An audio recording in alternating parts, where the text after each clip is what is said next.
génération qui me bluffe parce qu'elle pense différemment les questions de soins, les questions d'éducation, les questions de santé et d'égalité. Pour moi, c'est une génération qui fait rentrer le monde dans l'hôpital et c'est aussi une génération qui a presque un effet miroir quand on leur enseigne quelque chose, dans le fait qu'ils nous apprennent quelque chose aussi. C'est une génération qui a baigné dans des codes très patriarcaux, qui les applique de façon plus ou moins consciente, et c'est une génération à qui c'est difficile, voire très difficile de faire comprendre qu'on cherche quelque chose de plus horizontal dans le soin. Et puis dans les relations interprofessionnelles, ça m'arrive encore à 45 ans de me faire complètement mansplainer, notamment par des collègues universitaires hommes plus âgés. Promouvoir vraiment plus de mixité dans les instances, une mixité de génération, mais pour moi aussi une mixité interdisciplinaire, une mixité sociale, une mixité de genre. Voilà l'hypothèse que je formulerai. Les anciens n'ont absolument pas appris à aucun moment que faire un métier de soignant, c'était générateur de stress et que ce stress pouvait avoir des effets délétères. Et ils ont donc fait comme si ce stress n'existait pas et ont développé des défenses et une forme de déni par rapport à ça, qui fait qu'ils sont sourds et aveugles aux craintes que leurs jeunes collègues peuvent manifester, y compris qu'alors les jeunes collègues, eux, ont appris théoriquement très tôt que ça existait, ce stress, avec tous les effets que ça pouvait avoir, y compris au niveau de certains de leurs collègues qu'ils ont pu voir en très mauvais état. Et ils ont à leur tour érigé des défenses pour, au fond, refuser les demandes des anciens et se protéger de ce stress de façon qui est, au bout du compte, totalement inefficace. C'est-à-dire de trouver des nouveaux repères qui pourraient faire que ces personnes-là échangent autour d'expériences qui font que le métier est attractif, il a du sens. Parce que chez les jeunes générations, moi, ce qui me frappe beaucoup, c'est qu'ils veulent faire un métier. Ils ont choisi de faire ce métier parce qu'il avait un sens. Finalement, ça va nous donner des possibilités importantes de pouvoir faire grandir notre système de santé aux différentes contraintes qu'on peut avoir. C'est une porte qui peut être ouverte vers un soin encore plus humain et encore plus inclusif, et j'espère pouvoir être acteur de ce changement, et ça on peut le faire uniquement dans un CHU. Selon moi, c'est plutôt un sujet de cohésion entre les générations, puisque la santé environnementale va venir unir différentes générations, différentes spécialités, différentes thématiques autour de ce sujet, et on a besoin d'une multidisciplinarité et de la force de chacun et chacune. Mais attention, paradoxalement, ça peut venir une source d'éco-anxiété pour les jeunes générations, et donc tout l'enjeu de la pédagogie médicale va être d'amener le sujet en amenant vraiment des clés de compréhension avec des actions plutôt que des constats alarmants.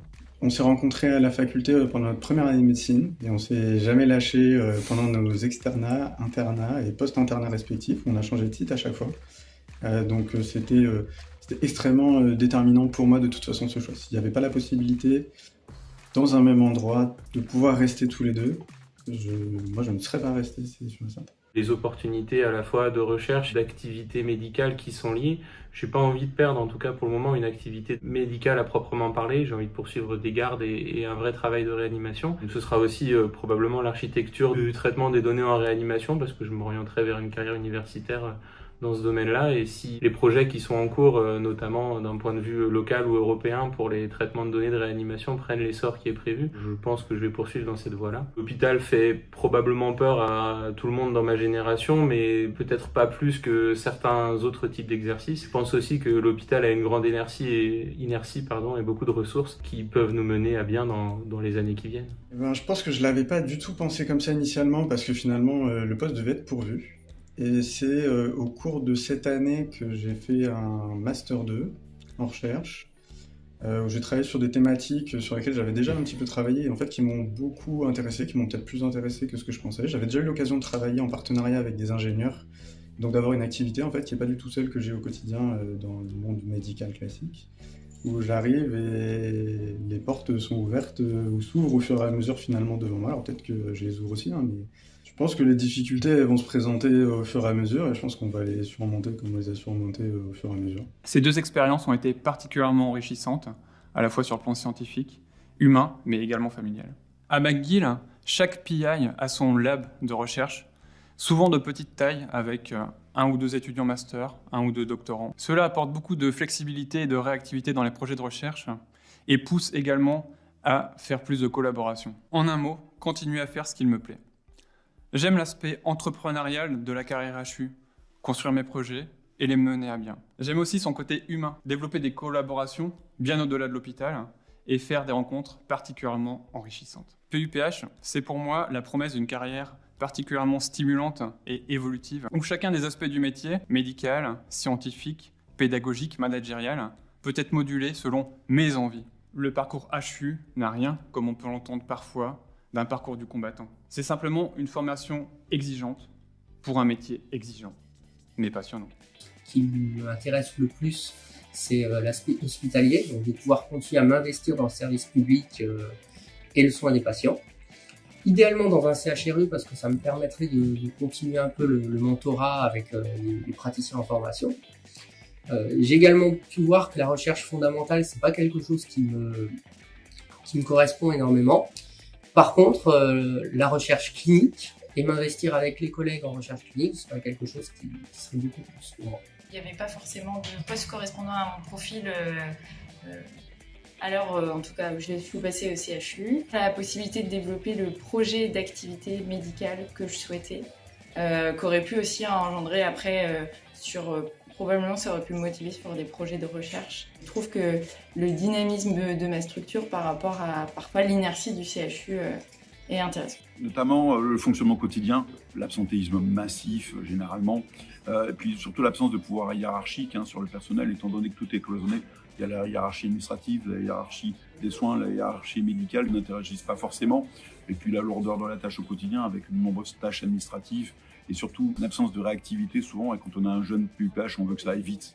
Dans le choix de carrière que j'ai fait, je m'épanouis trop encore pour le moment pour me dire que j'ai envie d'avoir une activité de diagnostic pur dans le privé en fait. Je pense aussi commencer une activité mixte avec un petit peu de privé à domicile avec une boîte de téléradiologie commerciale. Voilà, parce que c'est le principal inconvénient quand même malgré tout du CCA, le financement, mais bon, pour le moment je trouve les solutions. Ça ne sera pas partir directement dans le privé, complètement dans le privé, ce sera pas ma solution. Avoir une activité mixte, pour le coup, c'est ça le soir. Moi, j'ai pas vu de gap entre mon activité à l'hôpital, avec le privé à l'hôpital, et l'activité privée pure et dure. Honnêtement, on fait pas ça pour l'argent, quoi. C'est ça qu'il faut se dire. Quand même, le salaire d'un chef de clinique et le salaire d'un médecin salarié, il y a quand même une différence, et donc oui, ça joue. L'interaction avec les jeunes, effectivement, c'est ça qui nous manque, même en privé, même si j'ai obtenu l'agrément pour obtenir des internes. Malheureusement, ça ne s'est pas encore concrétisé. J'aimais beaucoup l'encadrement des externes, que je n'ai pas à l'heure actuelle. Alors, on a la chance d'avoir des internes quand même, mais c'est pas le même lien qu'au CHU. J'aimais bien ce côté encadrement, transmission en tout cas à nos jeunes pères.